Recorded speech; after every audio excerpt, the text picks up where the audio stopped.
할렐루야. 오늘 또 하나님의 은혜와 평강이 여러분 가운데 충만하시기를 주의 이름으로 축원합니다.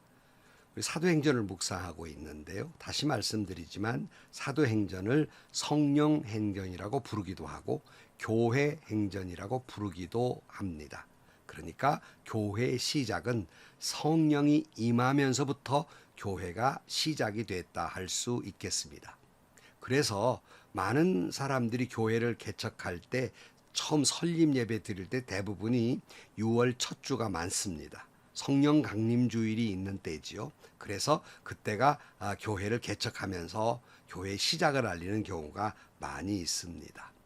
바라기는 여러분이 섬기는 교회도 성령이 임하시고 여러분의 교회가 사도행전 28장까지 있습니다만 여러분 교회가 계속 사도행전을 쓰셔서 사도행전 29장을 기록하는 은혜로운 교회들이 되시기를 주의 이름으로 축원합니다. 오늘 아침 하나님께서 우리에게 허락해 주신 말씀은 사도행전 2장 1절에서 13절 말씀입니다. 오순절이 되어서 그들은 모두 한 곳에 모여 있었다. 그때 갑자기 하늘에서 세찬 바람이 부는 듯한 소리가 나더니 그들이 앉아 있는 온 집안을 가득 채웠다. 그리고 불길이 솟아오를 때 혓바닥처럼 갈라지는 것 같은 혀들이 그들에게 나타나더니 각 사람 위에 내려 앉았다. 그들은 모두 성령으로 충만하게 되어서 성령이 시키는 대로 각각 방언으로 말하기 시작하였다. 예루살렘에는 경건한 유대 사람이 세계 각국에서 와서 살고 있었다. 그런데 이런 말소리가 나니 많은 사람이 모여와서 각각 자기네 지방말로 제자들이 말하는 것을 듣고서 어리둥절하였다. 그들은 놀라 신기하게 여기면서 말하였다. 보시오, 말하고 있는 이 사람들은 모두 갈릴리 사람이 아니요. 그런데 우리 모두가 저마다 태어난 지방의 말을 듣고 있으니 어찌 된 일이요? 우리는 바데 사람과 메데 사람과 엘람 사람이고 메소포타미아와 유대와 갑바도기아와 본도와 아시아와 부르기아와 밤빌리아와 이집트와 구레네 근처 리비아의 여러 지역에 사는 사람이고 또 나그네로 머물고 있는 로마 사람과 유대 사람과 유대에 개종한 사람과 크레테 사람과 아라비아 사람인데 우리는 저들이 하나님의 큰 일들을 방언으로 말하는 걸 듣고 있어. 사람들은 모두 놀라 어쩔 줄 몰라서 이게 도대체 어찌 된 일이요 하면 서로 말하였다. 그런데 더러는 조롱하면서 그들이 새술에 취하였다 하고 말하는 사람도 있었다. 아멘. 오늘의 말씀은 그 유명한 성령 강림에 대한 말씀이지요. 예수님께서 예루살렘을 떠나지 말고 성령을 기다리라 몇 날이 되지 아니하면 성령의 세례를 받을 것이다는 말씀대로 이제 성령이 강림하시게 됩니다. 1절 말씀에 보면 오순절이 되어서 그들은 모두 한 곳에 모여 있었다. 그때 갑자기 하늘에서 세찬 바람이 부는 듯한 소리가 나더니 그들이 앉아 있는 온 집안을 가득 채웠다. 120명이 한 마음으로 성령이 임하기를 기다리면서 기도했을 때 성령이 임하게 됩니다. 그들은 하나님의 은혜와 자비를 구하면서 성령의 임재를 기도할 때 성령이 강하게 역사하게 됩니다. 성도 여러분, 앞에서 말씀드렸습니다마는 한국 교회가 여러분 자신이 여러분이 섬기는 교회가 새롭게 되기 위해서는 정말 한 마음으로 성령이 임하기를 하나님의 은혜와 자비를 구하면서 성령이 임하기를 기도할 때 성령이 임하시고 성령의 능력이 여러분 가운데 임함으로 말미암아서 놀라운 새로운 역사가 일어나게 될 것입니다. 특히 오늘 본문에서 성령이 바람처럼 그들이 앉아있는 온 집안에 가득하게 임하셨다 이렇게 말씀하고 있습니다. 성도 여러분, 여러분이 섬기는 교회의 공동체 위에 여러분의 교회에 성령이 바람처럼 임하기를 축복합니다. 성령의 바람이 불어와 여러분의 교회 공동체에 성령의 능력으로 충만하게 임하는 놀라운 역사가 일어나기를 축복합니다. 3절 말씀에 보면 그리고 불길이 솟아오를 때 혓바닥처럼 갈라지는 것 같은 혀들이 그들에게 나타나더니 각 사람 위에 내려앉았다. 앞에는 온 집안에 이제는 각 사람에게 그랬어요. 그러므로 믿음의 공동체 위에 성령이 임하시고 나아가서 각 사람에게 성령이 불처럼 임했다라고 말씀하고 있는 것입니다. 그런 의미에서 바라기는 여러분의 교회 공동체 위에 온 집안이 성령 충만한 것처럼 충만하게 되고 여러분 각 사람의 심령 안에 성령이 충만하게 임하기를 축복합니다. 그래서 각 사람에게 주시는 은사가 더욱 충만하게 되기를 축원합니다. 오늘 4절 말씀에 보면 그들은 모두 성령으로 충만하게 되어서 성령이 시키시는 대로 각각 방언으로 말하기를 시작하였다. 그래서 이들이 성령이 충만하게 되자 성령이 시키시는 대로 각 방언, 그러니까 외국어죠, 방언으로 말하였다 이렇게 말씀하고 있습니다. 다시 말씀드려요. 성령 충만은 어떤 양적인 것을 의미하는 것이 아니라 상태를 의미한다는 말씀을 다시 드립니다. 그러므로 성령 충만이라고 하는 건 오늘 말씀대로 성령이 시키시는 대로라는 말이에요. 그러니까 성령 충만이란 건 무슨 단순하게 뭐 환상을 보았다, 방언을 했다, 병 고치는 은사를 가지고 있었다, 예언하는 능력이 있다, 꼭 이런 것만 의미하는 것이 아니라 좀 더 깊이 들어가 보면 성령이 시키시는 대로, 성령이 이끄시는 대로예요. 그러므로 성령이 이끄시는 대로 방언하게 되고 성령이 이끄시는 대로 예언하게 되고 병도 고치고 여러 가지 놀라운 역사를 경험하게 되는 것입니다. 그러므로 성령 충만이라고 하는 것은 내 능력으로 행하는 것이 아니라 성령이 이끄시는 대로, 나를 끌고 가시는 대로, 성령이 주시는 능력으로, 성령이 하라 하시는 대로 행하는 것, 이걸 보고 우리는 성령 충만하다 이렇게 말하게 되는 거예요.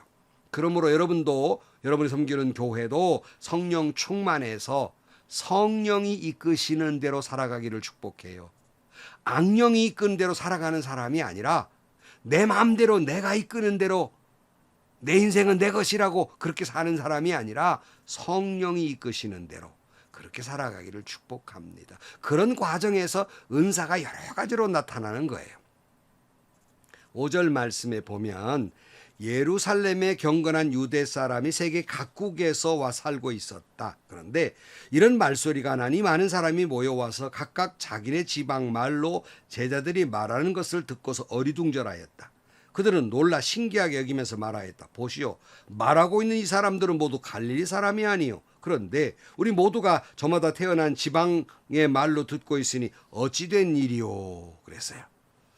여러분, 이 예루살렘에는 각 지방에 살던 유대인들이 와서 방문하기도 하고 살기도 하고 그래서 자기네 방언들, 자기네가 살고 있던 지방 말들에 익숙한 사람들이에요. 그런데 예수님의 제자들이 말하는데 어떻게 갈릴리 살던 촌사람, 무식한 사람이라는 의미 있죠? 이런 사람들이 어떻게 우리 말을 다 알고 각각 여기 보면 바데 사람, 메데 사람, 엘람 사람, 메소비에타 사람, 갑바도기아, 본도, 아시아, 부르기아, 밤빌리아, 이집트, 구레네 근처, 리비아 이런 모든 사람, 로마 사람들, 유대 사람과 유대 개종한 사람들, 크레테 사람들, 아라비아 사람들 이 사람들의 말을 각각 언어로 들을 수가 있단 말인가 놀라게 됩니다.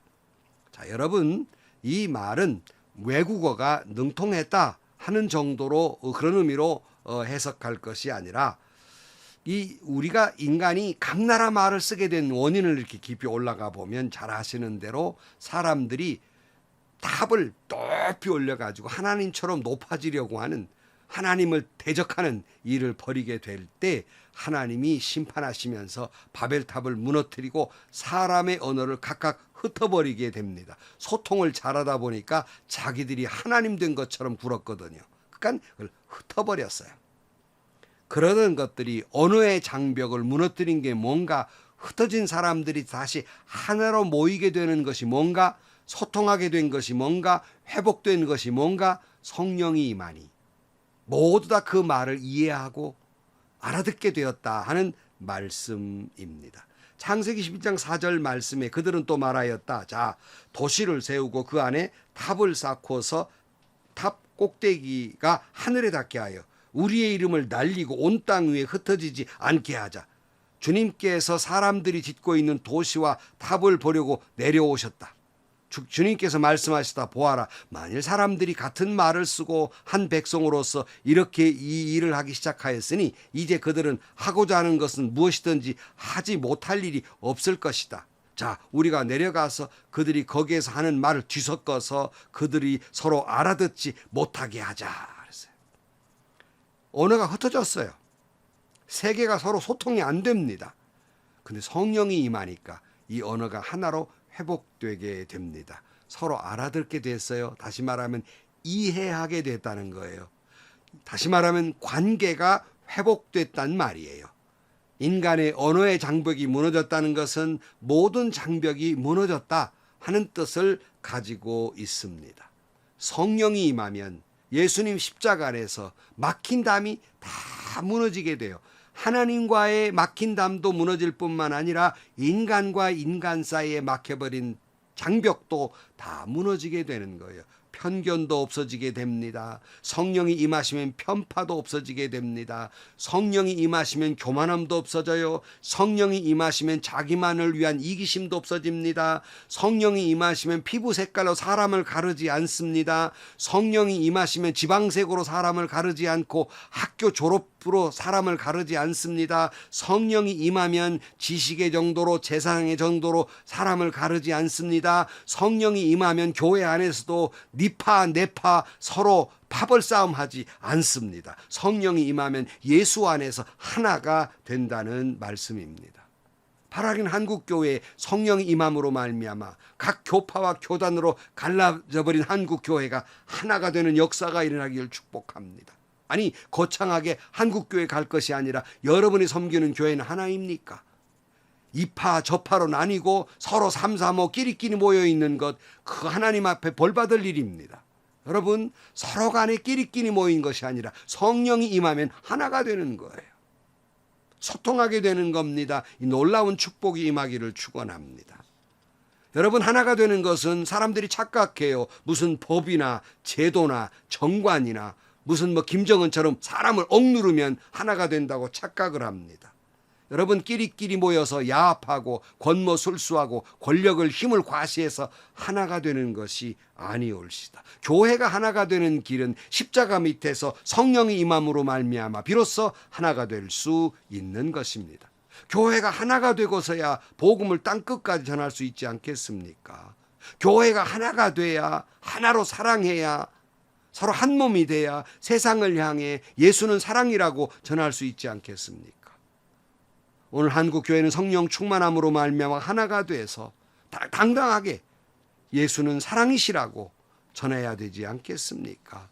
여러분의 교회는 정말 한 몸이 돼서 세상을 향해 우리처럼 사랑하고 하나가 되자고 전할 수 있으십니까? 땅끝까지 그 말을 전할 만한 용기가 있고 그런 상태이십니까? 그 사명을 감당할 수 있습니까?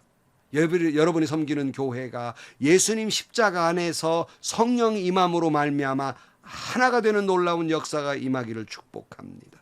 오늘 12절 말씀에 보면 사람들은 모두 놀라 어쩔 줄 몰라서 이게 도대체 어찌 된 일이오 하면서 서로 말하였다. 성령 충만하게 되니까 제자들이 말하는데 각 나라 말로 다 말을 할 수 있게 됐단 말이에요. 어찌 된 영문이지 서로 놀라는 거예요. 서로. 성도 여러분 스스로가 성령 충만하여 십자가 아래서 담이 무너지고 하나가 돼 서로 사랑하고 소통하고 이해하고 용서하고 긍휼히 여기는 모습이 우리 교회가 그런 은혜가 있다고 깜짝 놀라고 있습니까? 우리 교회가 이렇게 성령 충만해서 이렇게 사랑하고 지내다니, 이렇게 이해하고 용서하고 자비와 긍휼을 베푸는 교회가 되다니 할렐루야 하고 은혜가 넘치고 하나님을 찬양하지 않을 수 없을 정도로 서로 놀라고 감동의 눈물을 흘리는 교회이십니까? 여러분의 교회가 그렇게 되기를 축복합니다. 이들의 모습을 보는 사람들은 더러는 영문을 모르고 비웃었다 그랬어요. 오늘 마지막 13절 말씀. 그런데 더러는 조롱하면서 그들이 세술에 취하였다 하고 말하는 사람도 있었다. 꼭 이런 은혜로운 가운데에서 엇나가는 사람들이 있어요. 모든 걸 좋게 해석하는 것이 아니라 뭐 나쁘게만 해석하는 거예요. 여러분 성령 충만해서 각 나라 말로 하는 것을 보는 사람들 중에 비웃었어요. 술 취했구만 하고 비웃었단 말이에요. 참 가슴 아픈 건요. 정말 저도 어떤 공동체나 교회, 당회나 어떤 위원회 가가지고 하나님 말씀으로 이러면 안 됩니다. 용서해야 됩니다. 서로 이해해야 되고 자비를 베풀고 긍휼을 베풀어야 됩니다 하면 감동을 받고 동감하는 것이 아니라 비웃어요. 목사님 지금 그런 말 할 때입니까? 그래가지고 교회 질서가 이게 어떻게 됩니까? 이렇게 나와요. 목사님 또 설교하시는 겁니까? 이렇게 나와요. 비웃는단 말이에요. 그게 비웃을 일입니까? 성령 충만해서 하나가 돼야 하지 않겠습니까? 근데 꼭 헛소리하고 있구만 하는 태도들을 볼 때 너무나 가슴이 아파요. 우리 교회가 예수 십자가 믿고 성령 충만해서 서로 사랑하고 헌신하고 희생하고 용서하면서 순교자의 마음으로 복음을 전할 때 꼭 이런 사람들이 생긴단 말이에요. 미쳤구만. 단단히 미쳤네. 저 사람 예수에 미쳤구만. 저 사람 교회에 미쳤네. 하는 평가를 듣기도 합니다. 복음을 전하는 데는 늘 이런 일이 있어요.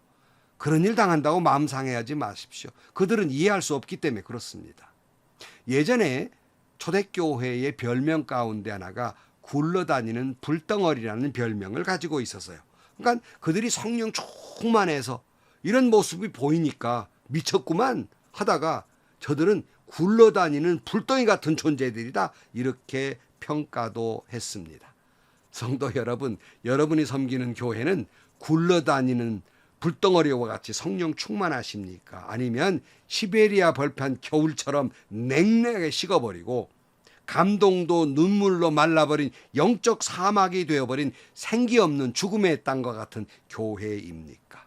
바라기는 여러분 교회가 한국 교회가 성령이 임함으로 말미암아 성령 충만해서 굴러다니는 그러한 불덩어리들이 되시기를 주의 이름으로 축원합니다. 기도하시겠습니다. 하나님 아버지, 초대교회가 성령이 임함으로 말미암아 새술에 취했다고 비웃음 받을 정도로 그들은 성령 충만해서 서로 하나가 되고 사랑하고 용서하고 그리고 아름다운 하나님의 나라의 복음을 전했습니다.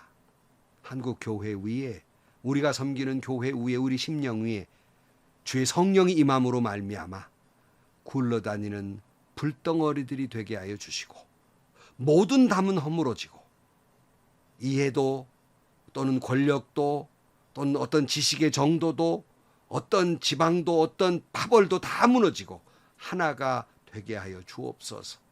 그 놀라운 역사로 말미암아 나아가 복음을 전하는 저희들이 되게 하여 주옵소서. 예수님의 이름으로 기도하옵나이다. 아멘.